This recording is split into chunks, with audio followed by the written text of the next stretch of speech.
મિર્ચી morning. ઘૂંટણ સુધી પાણી ભરાયેલા છે. મિર્ચીના સ્ટુડિયોની બહાર અત્યારે ઘૂંટણ સુધી પાણી ભરાયેલા છે. એટલે મને જે નોર્મલ સિનેરિયોમાં ચાલીને આવતા 2 કે 3 મિનિટ થાય એ 25 મિનિટ થઈ ચાલીને આવતા, કારણ કે કશું દેખાય નહીં, વિઝિબિલિટી બહુ જ લો છે. ગાડીને મારે અધવચ્ચે રસ્તામાં ક્યાંક મૂકી દેવી પડી અને ત્યાંથી ચાલતો આવ્યો છું. એક રિક્ષા બંધ થઈ ગઈ, 2 બાઇક બંધ થઈ ગયા છે. મિર્ચીના સ્ટુડિયોની બિલકુલ બહાર કાચા મકાનો છે ઘણા બધા, એમાં પાણી ઘૂસી ગયા છે. વિચારો, ઘરની અંદરનો બધો જ સામાન પાણીમાં તરતો હોય દર ચોમાસે, એમની શું હાલત થતી હશે. જેટલા પણ લોકો ધનંજય બંગલોઝમાં રહે છે બધાને મારે કહી દેવું છે કે ભાઈ તમારી ગાડીઓ ઓલમોસ્ટ અડધી ડૂબવાની કન્ડિશનમાં છે.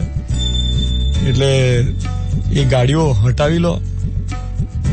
જો એમાંથી કોઈ અત્યારે સાંભળતું હોય અથવા તો એમના કોઈ રિલેટિવ સાંભળતા હોય ધનંજય બંગલોઝ વાળા, તો હું બહુ જ બધી ગાડીઓમાં પાણી ઘૂસી જવા વાળું છે એવા દ્રશ્યો જોઈને આવ્યો છું ચાલતા.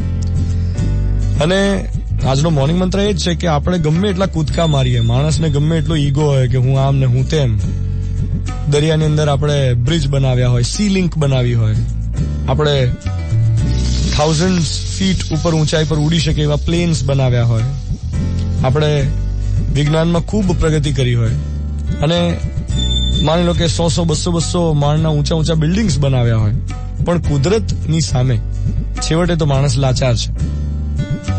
પણ હા, કુદરતનું કામ કરે અને આપણે આપણું કામ કરીએ. જેમ કે કેટલા બધા લોકો એવા હતા, જયારે હું પાણીમાં ચાલતો આવતો હતો ત્યારે કેટલા બધા લોકો એવા હતા કે ઇનોવા જેવી ગાડી હોય કે કોલિસ જેવી ગાડી હોય, ઊંચાઈ વાળી ટવેરા હોય, આવી 3-4 ગાડીઓ પાછી જતી રહી. આ બધાના વિડીયોઝ લઈને મેં આજે મારા ઇન્સ્ટાગ્રામ પર મૂક્યા છે, હમણાં ઇન્સ્ટા સ્ટોરીમાં. એ લોકોની સાથે વાતો કરી, એ બધા રિસ્ક લેવા તૈયાર નહોતા કે ના અમારે તો નથી જવું, ગાડી ફસાઈ જશે. પણ મારે તો તમારા સુધી વાત કરવાની હતી, મારે તો મિર્ચીના સ્ટુડિયો પર આવું જ હતું ગમે તેમ કરીને. મેં કીધું નહીં વાંધો આવે, કારણ કે છેલ્લા 14 ચોમાસાનો મને અનુભવ છે કે મિર્ચીના સ્ટુડિયો પર પહોંચવું હોય તો કયા રસ્તે ચાલીને કેવી રીતે જવું ને કેવી રીતે પહોંચી જવાય, ભલે ઘૂંટણથી ઉપર સુધી પાણી હોય. તો હું આવી ગયો છું તમારી સાથે વાત કરવા માટે અને તમને કંટ્રોલ રૂમ સાથે કનેક્ટ પણ કરાવી આપું. થોડી જ વારમાં તમને જણાવું કે અમદાવાદના કયા એરિયાઝમાં કેટલું પાણી ભરાયેલું છે અને સવારે તમારે ઓફિસ જવાનું હોય તો કયો રૂટ લેવો જોઈએ. તમે પણ મને વોટ્સએપ કરી શકશો 80000983 પર. હા, મારો અવાજ બેસી ગયો છે. કાલે રાત્રે હું 3 વાગે ઊંઘ્યો છું.